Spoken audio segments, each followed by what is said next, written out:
We are going to move into our research report that, again, we're rolling out tomorrow, that you guys have the first look at.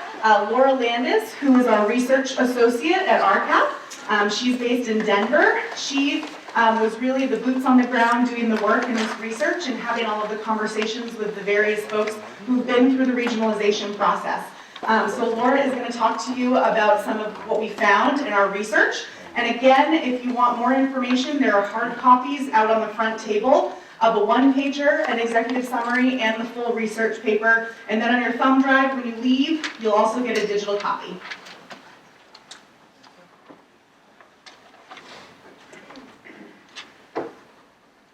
Thank you, Sarah. And thank you, everyone who is here today. I'm really excited to be able to share this research with you. We've been working on this for several months now, and like you just heard, we're launching our report finally. So it's actually out on the table a little bit that way, the RCAP national table. We have copies of it that you're free to take if you want. You should also have a copy of the one-pager in your folders. So there are different versions of this that we've created, different links, so they may be useful for different things. So I'm Laura Landis. I'm a research associate at RCAP National, and the title of our report is Resiliency Through Water and Wastewater System Partnerships, 10 Lessons from Community Leaders. So what we're going to do today, and I'm going to go through this presentation pretty quickly in the interest of having time to discuss, and also in the interest of getting through the lunch faster, hopefully. So I want to make sure that everyone is aware of the research that we did, and hopefully if you guys find it interesting, you can share it with anyone you know that might find it useful or interesting. I'm hoping that everybody here can gain some insights from the communities that we talked to throughout the course of this research and who've been profiled in this report, and that we used to kind of put together these 10 lessons. And then I'm hoping we can talk about some questions and concerns about the lessons, and also just regionalization in general and the specifics to doing regionalization and collaboration in a small or rural environment. So basically, an overview of the paper.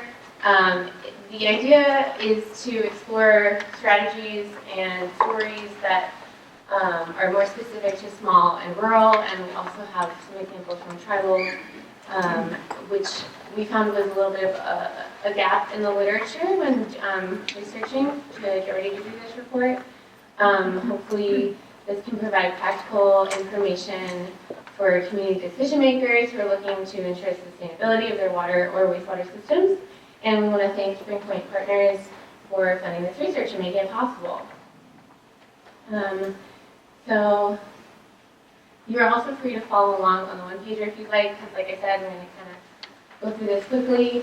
And the one-pager has all of the lessons listed out. So we have already seen this today, but this is what we use to kind of help us remember what we mean when we talk about regionalization. We look at it from the least formal type of regionalization and collaboration and partnerships to the most formal. And I just think it's important for us to keep in mind that you can start with the most informal, just like talking to each other, making sure that you're there for each other in an emergency, that kind of thing. And sometimes these things evolve over time, sometimes they don't, it's all okay. It's important to just remember regionalization can mean a lot of different things, and it's okay to look at it from different perspectives, and just see where it goes, see what works best for you. Okay, so about our research. We focused on learning about regionalization from a qualitative point of view. We also focused on community leaders and technical assistance providers that we had access to throughout the RCAP network, and they identified the community leaders for us that we were able to interview and really get some insights from. And we also tried to get as much representation as possible. We have people from across the country, and we have different size of communities, although they're all pretty small and rural. and we have water and wastewater experiences. So these are just like some of the things that we asked about. There's a list of our main questions in the report if you're interested. Of course, every interview is different because every person, a partnership, and community is different. So they weren't all exactly the same formula, but these are the basic things that we wanted to get at. Okay, so before we get into the 10 lessons, these are just some lenses which we found helpful. When we were thinking about this, it's really important to remember that the focus is on community members or customers or payers and what they want and what they need. An overarching theme for how people make decisions was that the impact would be on the ratepayer or the customer. We thought that was a helpful lens. Like, somebody told us to think about yourself as a trustee for those people, since if you are the person that's making decisions, you're making them for that community, and you need to keep their interests in mind. This was really something that we heard in interviews, and we heard validated by others in the industry when we talked to people. Okay, so this is the list of 10 lessons, which you hopefully all also have in front of you. We have covered benefits and challenges pretty thoroughly today, so while that was part of the research report, we're going to skip over that right now and focus on the main output, which is the 10 lessons. These are also kind of what's newer to the literature, I think. We tried to group things in a way that made sense to think about either chronologically or just like, what do you need to start with, and then once you're in the process, what do you need to remember, and then the last two are just things that are things to keep in mind throughout, to keep in the front of your mind. So lessons for getting started and important building blocks. Let's jump into the first lessons. Number one, determine whether a partnership may be right for your community. On these slides, I have some examples. These are paraphrased mostly from the interviews that we had and stories that we heard. And some of the slides do have a lot of text on them. I promise I don't expect you to read them all right now, and I won't read them aloud to you. But I wanted to include these examples in case you wanted to refer back to them later. And the presentation will be available on the thumb drives that you'll receive in exchange for your evaluations at the end of the day.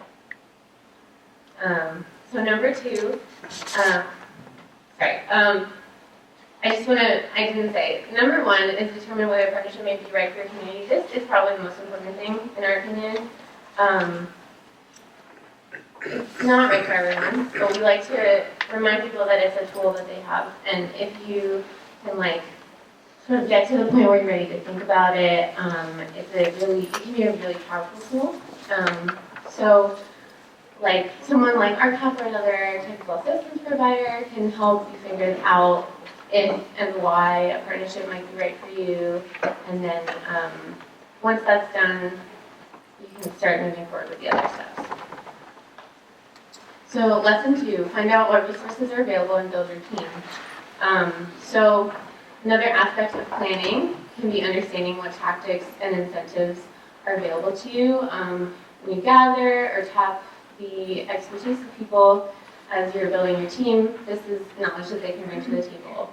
And for community leaders, of course, you're not expected to have all this knowledge of every possible resource that's available to you. You're not expected to be the expert in everything.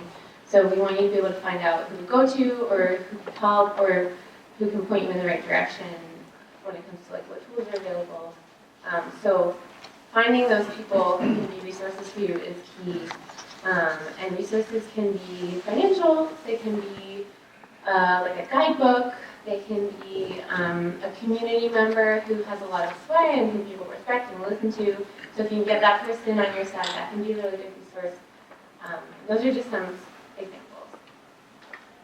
Number three, commit to transparency from the start. So for example, determine what the structure of your partnership will be, how to change that agreement later, and what happens if the needs or wishes of your partner change or of you change. These are important things to keep in mind from the beginning. You don't want things to come up later that people are like, oh, I didn't know you were planning on doing something a certain way, because that can hurt like the trust that you've built. Keeping open communication throughout, so before, during, and after the formation of a partnership is really important, and also in different directions, so communications with another community and communications within your community, those are all really important. Keeping the public involved at all stages is also key, we found. If you're open and ready to address people's concerns, they're more likely to be willing to consider what you're saying, talk it through, might be willing eventually to, be on your side about it. These are all going to be really key starting out, building blocks that you need. Number 4, commit to a willingness to listen, be respectful, and find mutual benefit.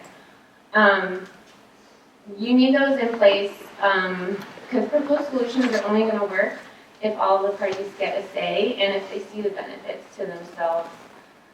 This is also why we think it's best not to let a third-party facilitator make decisions for your community or dictate the process. The process must be guided by the community. Something that we heard from one of our interviewees was, in their situation, everybody had a lot of opinions, they had strong opinions, but everybody also respected the other people's opinions, and they stayed open to other perspectives, and that allowed for compromise, which was really essential in pretty much every story that we've heard. Number 5, recognize the importance of thinking through and reaching agreement on governance. So you need a governance structure that will work for your situation and everyone's comfortable with. One of the most important things that we learned is there is no one-size-fits-all solution for these kinds of things. It takes time to discuss the solution and to come to agreement on that solution, and to agree on something that's fair and workable and practical to set up. It sometimes helps to build in specific governance mechanisms to provide a compromise.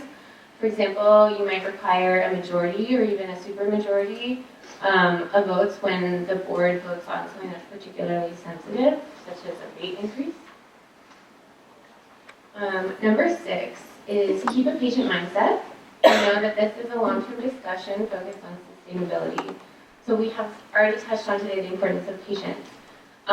You need to have patience with the amount of time it takes to build trust, the amount of time it takes to determine the best options, and to get through all the necessary hoops, like legal, political, financial, just figuring all that out, like in Ramon's example, figuring out the water rights situation. That took time, and it was an important, key part to being able to move forward. It's going to be hard, so it's more to be realistic about that. It's not going to be a cakewalk, and it's not going to just happen in a week. Like we've heard, it can take a couple years, it can take 10 years, or even more. We had an example of communities that had been neighbors for over 10 years. The possibility of partnering in a more formal way was proposed at the very beginning of the life of one of them, because they were going to have a hard time, everyone could see that, but it took over 10 years for them to move through different stages of collaboration and become more formally, working together to reach the point of their more formal type of collaboration that they eventually agreed on. So one caveat that we did hear about is sometimes in a time of crisis, things can move faster. So crisis can be defined in different ways, like it can be literally like a natural disaster that causes an immediate crisis. It can be, the long-time operator is retiring and taking all of their institutional knowledge with them, and there's no one who's going to be able to take their place. It can be any kind of thing, but sometimes we've heard that can spur action, and that might be helpful, but it's also something to just watch out for, because if you rush through the process, you may end up with people who aren't happy. Like Sarah mentioned earlier, there were a lot of rushed partnerships, maybe in a state that had prioritized decreasing the number of systems they had, and now there are people who aren't happy with how it's working out. So those are kind of our starting places, our building blocks. Next up, we have lessons for moving the process forward. Number 7 is be realistic about long-term costs and capacity to keep up any new infrastructure. So capacity includes technical, managerial, and financial capacity. And you also want to think about what other kinds of changes that might take place in the future and how can you build those into your plan. Something that really stuck with me was a story we heard from someone who is part of a regional water system that received a grant to build an advanced wastewater treatment plant. And they were very excited about this and they were moving forward with building it. But she personally, our interviewee, was worried because they didn't have in their budget a way to pay someone to operate it who had the necessary level of certification, because she knew that that would cost more than what they were currently spending on having an operator for wastewater. So last time we spoke, they hadn't resolved that issue. So that's something that they're going to have to worry about in the near future, and they're going to have to figure out. Number 8 is help system leadership and boards develop an understanding of their roles and responsibilities. We talked about this a little bit at our table earlier, but it can sometimes be hard, especially when people who are in charge of the system have other priorities. They don't have the background in water or wastewater maybe, and it varies like everywhere. So everyone's setup is different, but I think that is a common issue.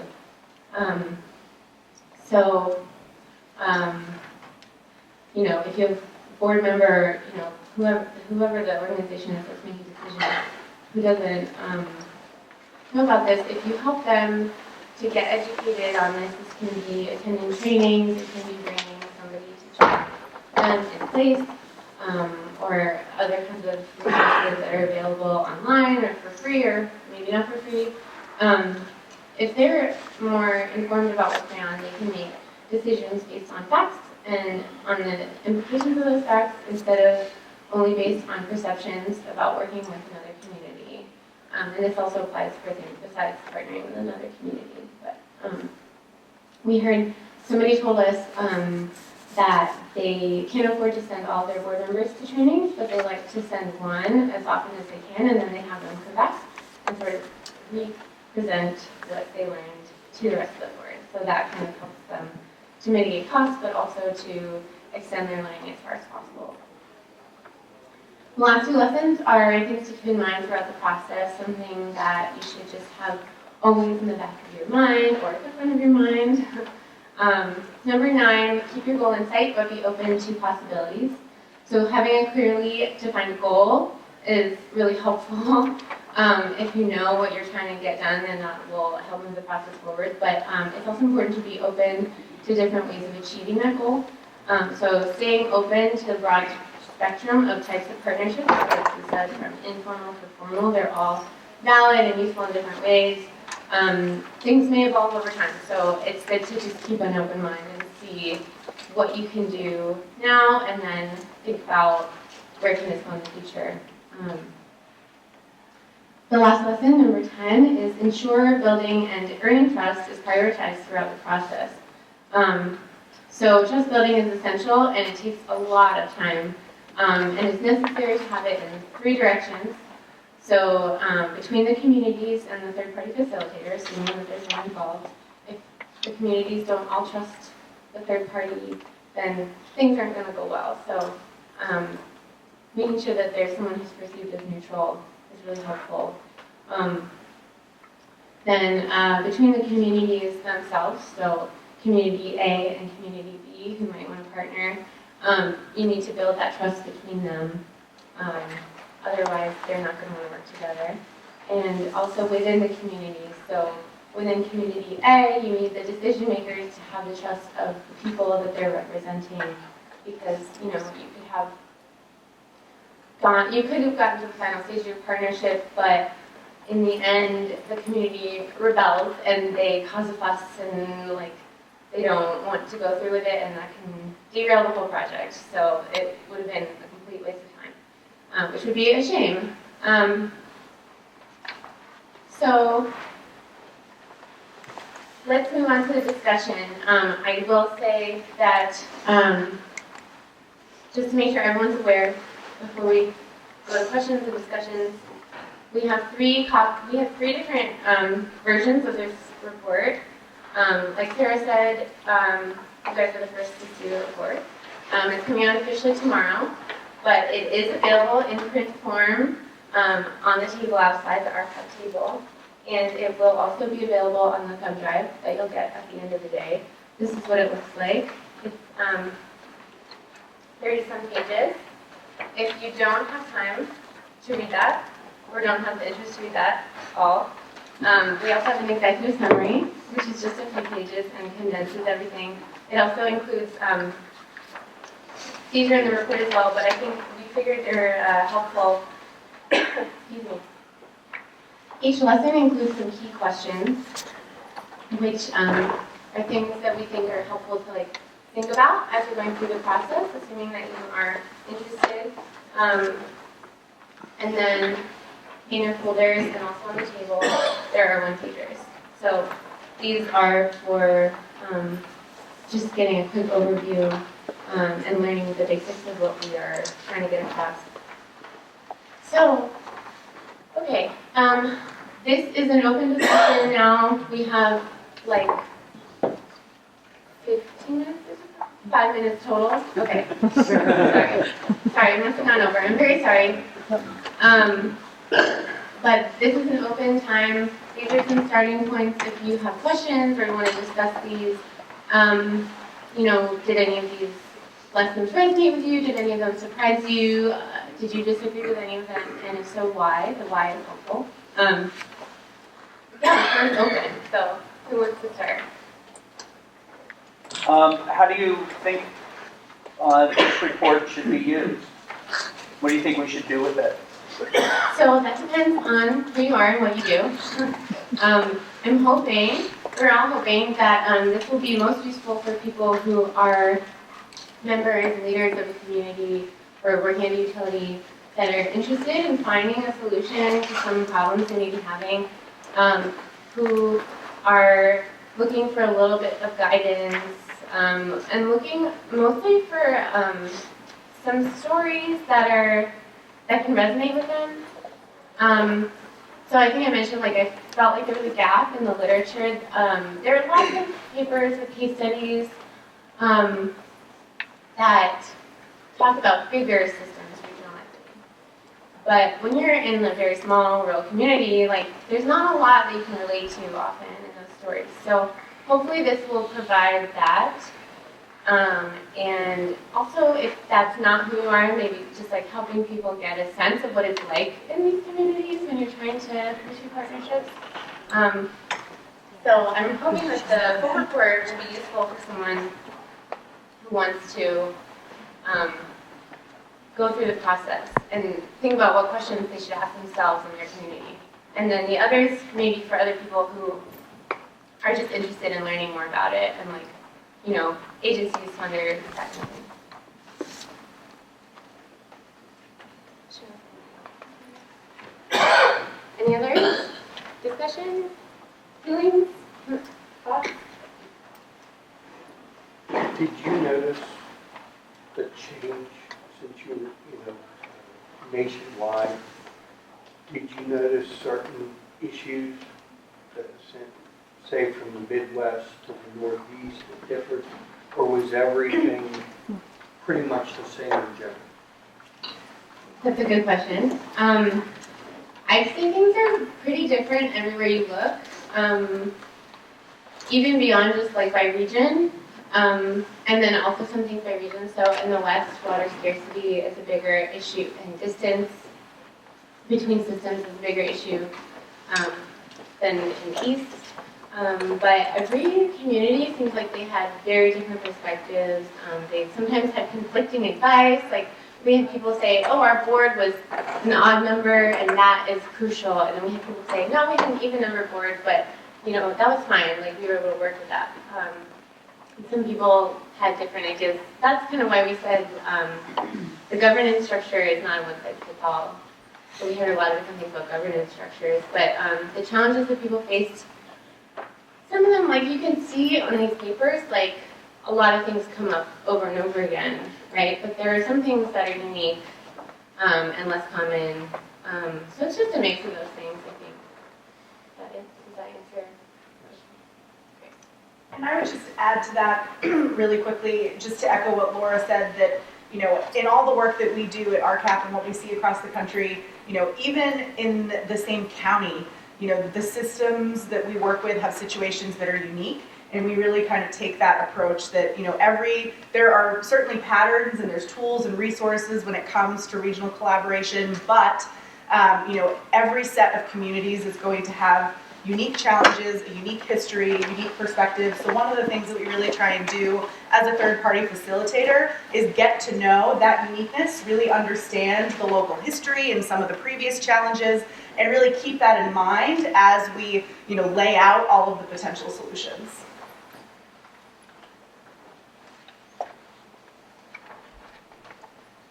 Any other questions? Great. Thank you to everyone who participated in this. We have a couple people here that spoke to me on the phone and let me interview them. And thank you to you all for coming and being here.